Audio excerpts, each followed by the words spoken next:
confession to make.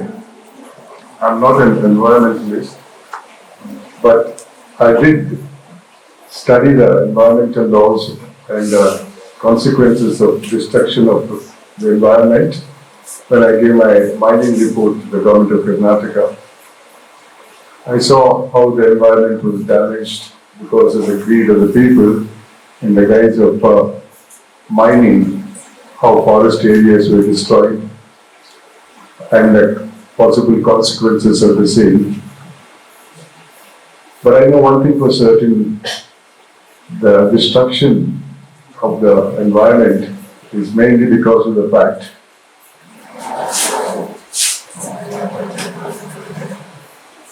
that is prevailing in the present day society called greed. And it is on that basis I'm going to speak not as an expert in environment, but somebody who has seen the prevailing greed in this country and the consequences of the same. Possibly it's more related to economy of the country, which is the consequence of destruction of environment also. And I strongly believe in the concept of sustainable development, which is a process which is absolutely necessary with the increase in population. But that sustainable development should be what is proposed by the government and not what a person thinks individually. It's not his development, it's the development of that state. In that background, I would place before you my experience as a Karnataka Lokayukta. I have worked in many positions in my professional career, but until I came to the institution of Karnataka Lokayukta, I felt till then I was a frog in the well. I did not know the sufferings of the people. I was comfortable. I thought most of the people in the society were comfortable. Then I was wondering why this was happening like this. Then I realized the fault doesn't lie with the individuals. The fault lies with the society. Because people normally would follow what society thinks. And in that process, they do not care whether what they are doing is an act of justice or injustice. For example, when I was young, in my village, if somebody was sent to jail, my parents would tell me, don't go near that house, even though I had a classmate there, a friend of mine there, they would say, no, you won't go near that house. There was a social boycott of people who committed crime. That's because the society's values were such, the thinking were such, that people who committed mistake should be punished, not by a court of law, but by the society itself. Things have changed so much over the decades. Today's society respects only money and power, nothing else. If you're rich, society respects you. If you're powerful, society respects you because one begets the other. If you have money, you can buy power. If you have power, money comes automatically in today's social situation. Now in that process, what is happening? There is a mad competition between peoples to become rich or powerful. There is nothing wrong in becoming rich. There is nothing wrong in going to a powerful post, provided you are qualified for that. If you become rich by putting your hands into somebody's pocket and stealing, or stealing from somebody's plate, that doesn't make you really rich in the true sense of the word. You are only a thief, nothing more than that. But when society respects them and everybody does the same thing, the most important factor is that everybody expects, oh, he is powerful. Maybe he will help me out someday when I need some help. But then what sort of help you are seeking from him? A help which will deprive another qualified person for that relief. Now, when I sort of talk about the thing, why it is happening like this, I realized because with greed, a disease called greed, which is prevailing in the society today. Let me give you some examples of growth of greed in this country so that you will appreciate what really is happening in the country. In the decade of 50s, there was a scam called Jeep scam. In that contract of buying Jeep vehicles from Great Britain for our soldiers, country lost 52 lakhs of rupees. I'll give examples, maybe one example in 2 or 3 decades because I don't have the time. In each decade, according to me, hundreds of scams take place in this country. Coming to the next scam called Bofus, country lost 64 crores of rupees in buying weapons for our soldiers. The third scam I'm referring to is called Commonwealth Games scam. Country lost 70,000 crores of rupees in one scam.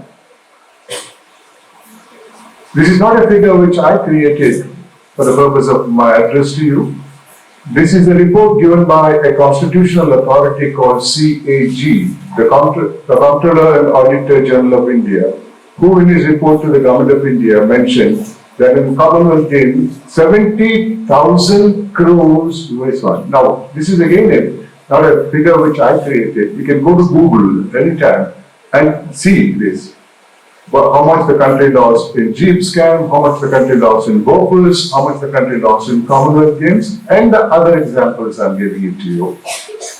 Then came a scam called 2G. Country lost 1,76,000 crores. Then came a scam called Colgate. Country lost 1,82,000 crores. Just imagine in one scam, this much of amount is siphoned off. What's the development you're expecting from the administration? The budget of state of Karnataka for 2016, I have not studied thereafter, is only 1,16,000 crores. For the whole state of Karnataka, then the population must have been about 6.5 crores. For one full year, is 1,16,000 crores, whereas in one scam, a few people have swindled 1,86,000, 1,76,000, 1,82,000 crores. And we talk about we are a developed country. Yes, we have developed, no doubt about it.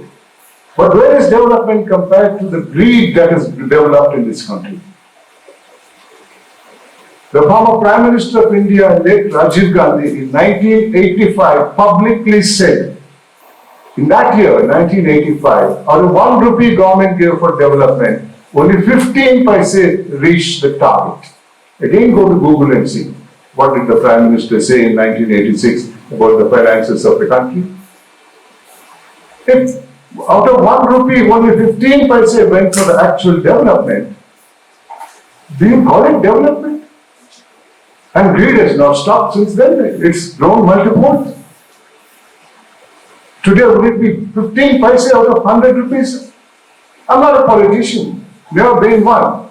I'm not in the habit of criticizing only because I belong to a political party or the political party.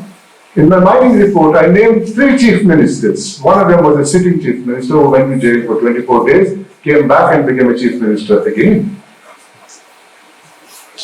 This is the value we have for the development of the country, merely because you have a disease called greed. Now, how do we control this disease? There's no medication, there's no surgery, no vaccination for greed. People who suffer from greed are not afraid of law.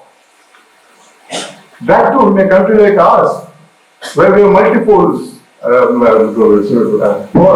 for feeling. An ultimate judgment, when it comes, it will be about 40-50 years.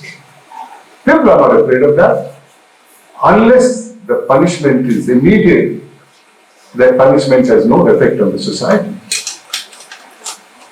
I was invited by the High Court about a year back to inaugurate a Lok Adalat, where I openly mentioned in the presence of the judges and the lawyers, I said, it's a wonderful thing you are doing, helping litigants to appeal and file civil cases against this thing.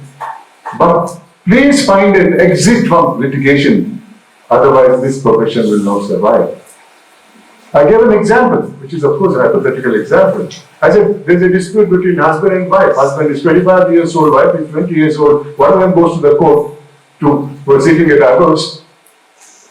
By the time the final judgment comes from the Supreme Court, husband will be 85 years old and wife will be 80 years old. This is the situation, ladies and gentlemen, where we are not bothered about what's really happening in reality. It's time we change the attitude of the society and rebuild a society which has respect for law, which respects honesty, which respects solidarity amongst people. Now, this much of money is siphoned off. You must have read about a few months back from Gujarat. A bridge was being constructed. Before it would come to half the construction, the previous constructed bridge collapsed. 3 times it collapsed before it ultimately was built. What is the development will be? This is the way it goes on. Our neighboring country, both 2 countries, one on the north of India, one in south of India, Pakistan and Sri Lanka. 1 liter of milk is 210 rupees in Pakistan. It will not be far away in India if we don't control our greed in this country, that the economy of this country will be the same. $1 in Pakistani rupees is 280 rupees. You can see it in Google, whereas in India it is 83 now.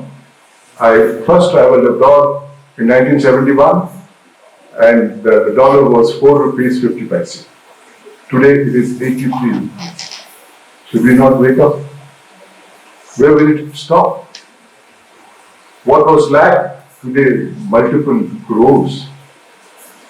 We talk about development. Yes, we have developed compared to other countries probably, but we should have developed at least 300 times more.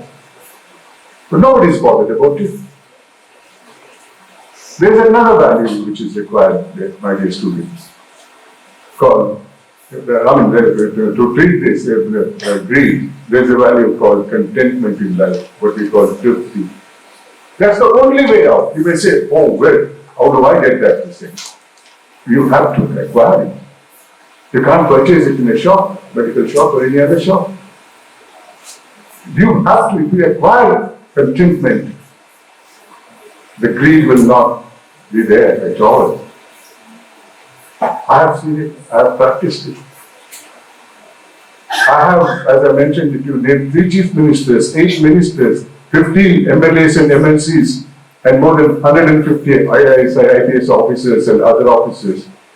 And if there was anything wrong with me, if I had that disease called greed, by now they have stripped me naked and dragged in the streets of it. I come out, I retired in 2011, and I'm speaking practically every day, and this is my 1,812th visit to an education institution apart from all other things.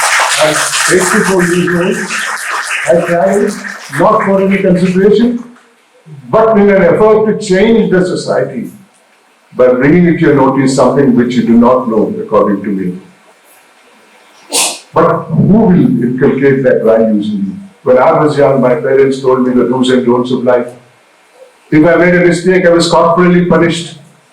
When I went to school, I had a subject called moral science, Niti Pata. Today, most of the parents are working, and work, according to me, is also a disease. Because you go there, you want to get promoted, you want to get a good posting, you want to prove to your boss that you are qualified for such promotion or posting. So you bring the headache home and work on a laptop at home. And when you communicate with the children, you give them an iPhone, they are on their own, you are on their own. An iPhone doesn't teach you what the values are. Where is the subject? Today, the education is 10 times better than what it was during my time. They teach you how to make an atom bomb. But do they teach you how to use it? Just see what's happening in Ukraine and Russia. Just see what's happening in Gaza and Israel. Do you think people of that country want that war? No, it is the greed of somebody. What happens? Just see. And there is a third country called North Korea. It has acquired atom bomb recently, saying we got to use it somewhere.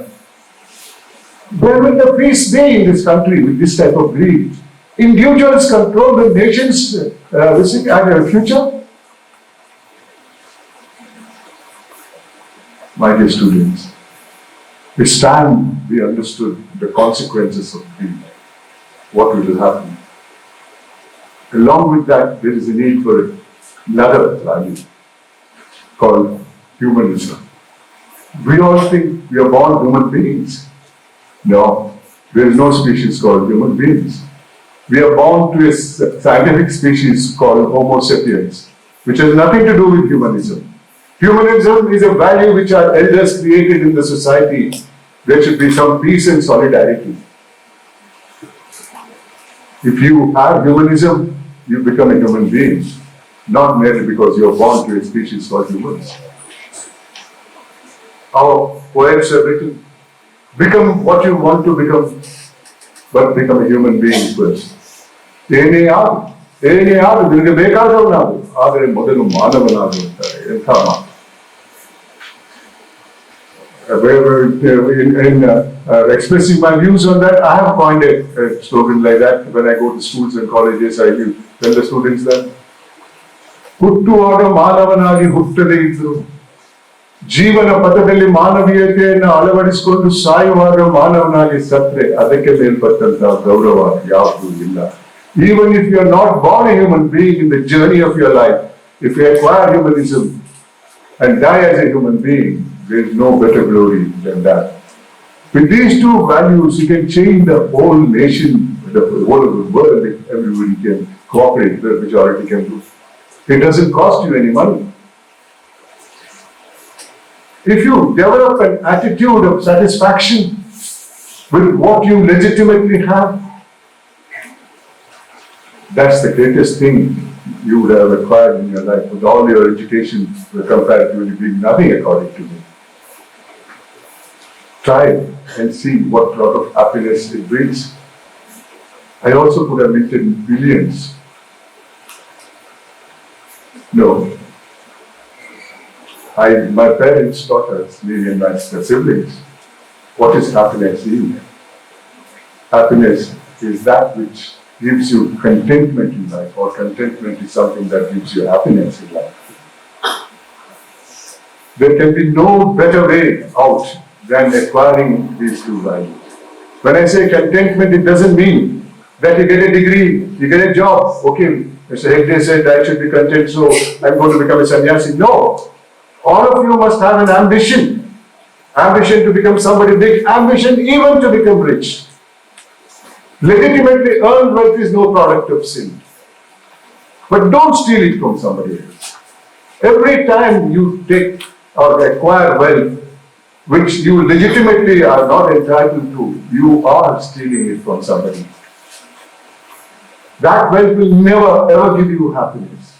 I don't know how many of you would have seen last week in the television, a member of parliament from Chhattisgarh was raided by the income tax department and they showed his house.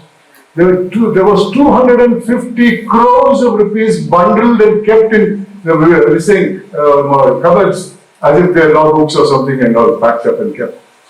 What is the happiness that person would have had? Looking at it and saying, oh, why, I have got so much money.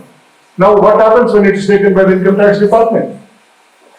It will never come back to him because either he should admit it is his money, in which he will be prosecuted for not cheating the income tax department, and the money will be seized. If he says it's not my money, I kept it for somebody else here and now, then also the money goes. Would it ever bring that happiness? You won't get good night's sleep with such money. When will the income tax raid me? When will the enforcement department raid me? When will the robbers come? What will my children become with so much of cash in my house? Will they be good citizens? No. But I can assure you, if you earn it legitimately, it gives you good night's sleep. And definitely your life will be much, much more wonderful because of the contentment that you have. Let me give you a few examples of my tenure in the Karnataka Lokayukta, then I am prepared to interact with you. In 2008, a couple came from a place called Bagalkot in North Karnataka with a 6-month-old child. I asked them, what's your problem? They said, sir, this child looks perfectly all right, but then it has got no rectum. It eats through the mouth, defecates through the mouth. The local doctor said, not to worry, take the child to a specialty hospital where pediatric surgeon will rectify it through surgery. They took the child to a government medical college hospital where the pediatric surgeon examines the child and says, oh, I'll do everything and the child will be perfect, but it will cost you some money. The couple knew what was happening in the society, so they had taken a little money which they could afford and kept the money in the table of the doctor. The doctor examines the child and says, he counts the money on the table and says, oh, for this money I'll make a hole near the rib cage. The fecal matters will go out of that, but the child has to wear a bag throughout life. Fortunately for the child, the parents didn't agree. They brought the child to the Lokayukta office and expressed their sorrow for how to solve the problem. We didn't send the child to government hospitals in Bangalore, in the old airport road, there is a hospital, Manipal Hospital. And I used to go there for treatment myself. So I requested the doctor to please help the child and give the child a future. They did it free. After that, every year on the child's birthday, the parents will FaceTime with me and request me to wish that child. This year, it was 16th birthday of the child. And the child is in SSLC, and they brought the child to my house to wish the child.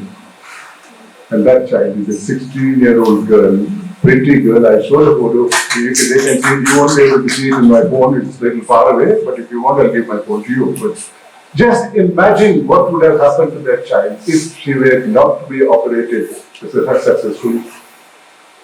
That doctor must have prayed to God, give me education, make me a doctor, make me a pediatric surgeon, give me a government job. And God gave everything. And here comes a child. Her entire future was in his hands. And he was paid to do that job. But he didn't have the heart to do that. 2007, a person came from Koppal district. He said, my wife has delivered a child. I said, so what?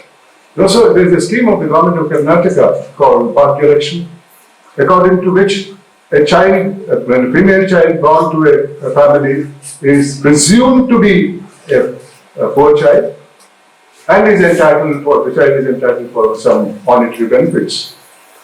But he said, the social welfare department is not giving my child any benefits, saying there is no proof that you are born to a poor family. Then he expressed his views and tried to say that he is a poor person. I believed him and sent an officer to Koppal to find out and give me the report. According to that report, that person's wife was 9 months pregnant and another accompanying person who was not pregnant. They walked 9 kilometers from their village to come to the district hospital because if the child born was a girl child in a government hospital, that is presumed to be the child belonged to a poor family. And there the staff said, first give money, then the bed. They didn't have the money. The staff refused to give the bed, knowing her condition. Then the accompanying person was sent back to the village to get some money. Then the staff said, don't sit here until the money comes, go sit outside. And she walked out to the hospital, crossed the road, sat in a bus stop. Before the money could come, she delivered a child there in the bus stop. Imagine. This is the society in which we are. You might not have experienced it. There are people experiencing such a tragedy every day. There is a principle in law called vicarious liability. Master is responsible for the mistakes of the servant. Using that principle, I sent a letter to the government of Karnataka saying, because of your staff, this child was born in a bus stop. Otherwise, this child would have gone in the government hospital, which was a presumption that the child belonged to a poor family, and there is no evidence to the contrary. So you have to pay the compensation to the child by way of giving the money, whatever is due to her. Government get it. But under what circumstances? Just imagine the staff, they have paid for it. They knew the condition of this lady. Still, they didn't have the humanism, or it is their duty. Forget about the humanism part of it. They are paid salary for that. I'm giving you an example, like I said earlier, out of thousands of incidents that take place in the country every day. How can there be peace, my dear students? Another example. A lady came from, I forget where it came from, I asked her, she was about 85 years old. Asked her, what's your problem? She said, I have no income, sir. My one son is working in Mumbai, he sends me 250 rupees by money order, and the postman wants 10%. You don't give 10%, he puts a note, visited the house 3 times, addressee not found, returned to the sender. It never ever went to the son back. It was siphoned off on the way. She cried. But I couldn't help her because the postman was a semi-government employee. So I didn't want her to go back to the court or somewhere else with the problem. So I called a person who was empowered to investigate, a senior officer of a semi-government organization. He must have calculated during our conversation 250 rupees, 10%, 25 rupees. He tells me, sir, 25 rupees case. My officers are busy investigating crores and lakhs of scam rupees. I don't have staff. You have a police force, you do it yourself. Look at the attitude. Of course, we didn't want that lady to go crying to some other place, and we requested the locality police to do something within the four corners of law. They went and spoke to that person. Obviously, they must have threatened him or something or other, but they didn't. Where is justice? The last of the example is in 2011. One senior Air Force officer from Hyderabad called me. He said, 3 days back, my older brother's 18-year-old daughter is killed in a road accident in Bangalore. Her body is in a government hospital. Postmortem is not done, even if it is after 3 days also. The police are not giving the body. Understand our sorrow. We have lost a young member of the family. We have not seen her face recently. We have not yet finished her last rites. How long should we wait now? So I promised him I'll call him back in a couple of hours, and I went to the hospital, met the superintendent. He said it's not possible because I've sent 2 trained doctors to the postmortem ward. If this hospital gets 4 to 5 dead bodies which are involved in the crime, so we'll call them and find out why it is not done. And he sent his peon, and one of the doctors came. As he came inside, he addressed the superintendent. What's the hurry, sir? Body is not decaying. Body is in a freezer. Am I to treat the living patients first or examine a dead body? And the superintendent said, who authorized you to treat a living patient? You have been sent to postmortem ward. One person came from the main building and he requested me, saying that his relative is not getting proper treatment. Therefore, he requested me to come and treat him. So out of humanism, I went there. And I asked him, did you know that relative or his patient earlier? No, sir, first time. I said, now I understand. The main building has got 24, 25, 32 of our doctors. If they are not satisfied, they don't know any other doctor, they would have gone to a doctor there itself, rather than go in search of an unknown doctor in a postmortem ward. Probably he wanted the relative to go to the postmortem ward. I said, I'll sit here until the postmortem is done. There is an ambulance kept out on her, so whatever is kept there for 3 days. Then we'll see what should be done and all. The postmortem was done, the body was put in the ambulance and sent. If it was his own daughter, what would he have done? Humanism? Try and understand the after effects of your greed. I very often say, even the destruction of environment, it's mainly because of the greed of the human beings. If there was no refrigerator, they would have hold it. Only that much which is required you would have eaten. You know the difficulties of acquiring it, so you would have controlled your intake also. What do the animals do? They don't have a refrigerator. See what greed does to you.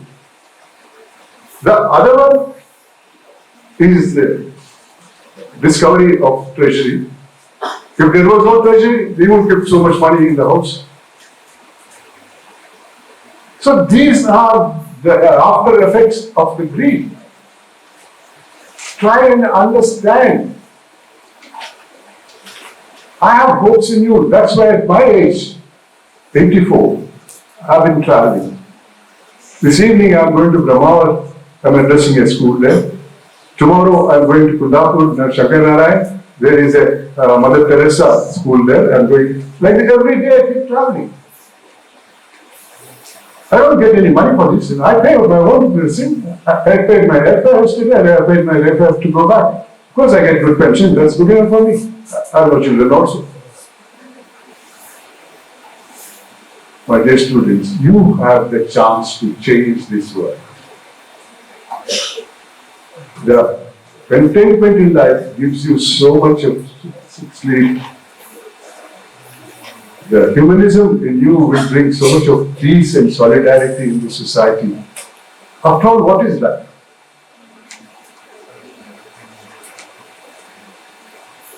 Thank you for listening to me. I hope at least some of you will understand the consequences and don't ever say, I alone can't change it. Yes, you can change it.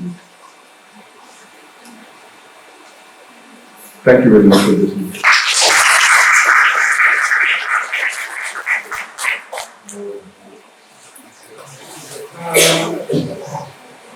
Thank you, sir, for those inspiring and wonderful words. Now the floor is open for your questions.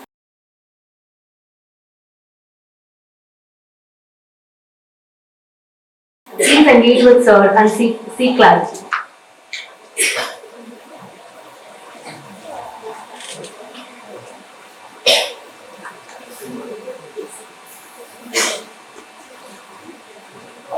See, we are recording it with the two cameras. If you can come, two students sit with sir, we both will go down and interact, we'll have a continuous session. Talk whatever comes in your mouth, don't put them on the paper. Ask sir about his childhood, ask whatever comes, you just talk. Asking question, anybody can do. Answering is difficult, but that sir will do. Please come and ask anything you want to ask. Need not be all about environment. Any topic we can talk. No,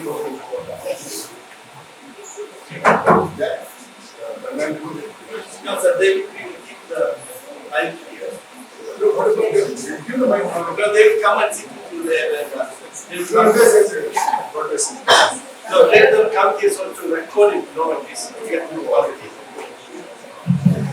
That camera can go there. This also can be there.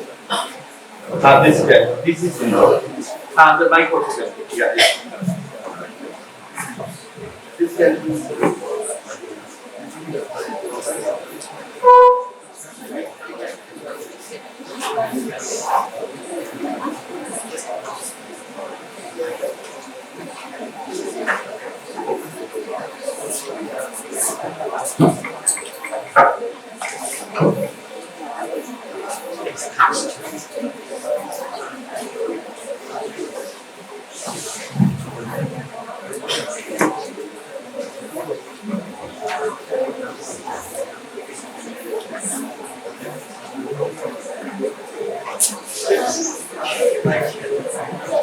Hello? Yeah.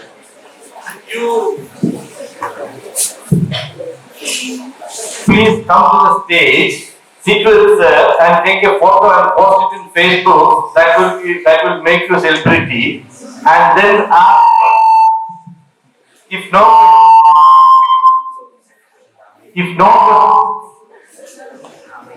hello. If no question, If not, you can smile at sir and then go back.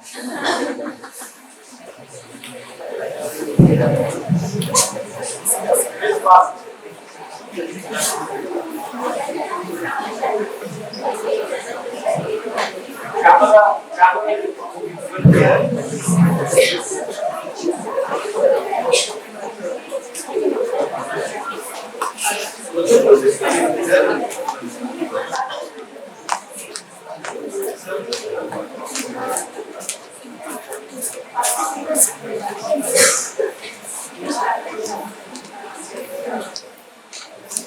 I'll put it there.